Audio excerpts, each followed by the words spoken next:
Faith is not just something in your head. Now to Emunah.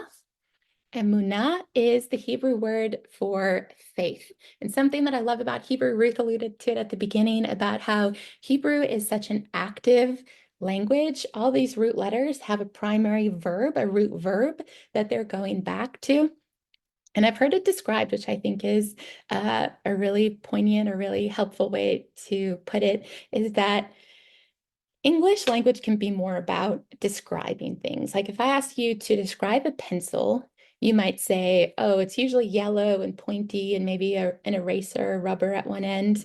But a Hebrew speaker might say, you write with it, where the focus is more on the action. And Emunah is a great example of a word that in English we can make really passive, or really just like something that's happening in your head. If I'm thinking about faith or belief from a typical Western English perspective, really we think of that usually as a mental assent to a certain set of ideas, something that's all happening in your head.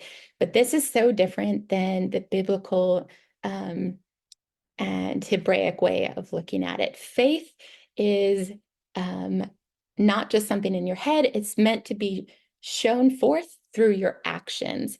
Faith and faithfulness are the same word, and it can also be translated truth and loyalty, this active faith that I see much more about what you actually believe through your actions. If I was to take a look, say, at your bank account or your calendar, how you're actually spending your time and your resources, than just by hearing what it is that you say that you believe. Our faith is shown in our actions. And that is really the heart of Emunah, and the reason that it has this name.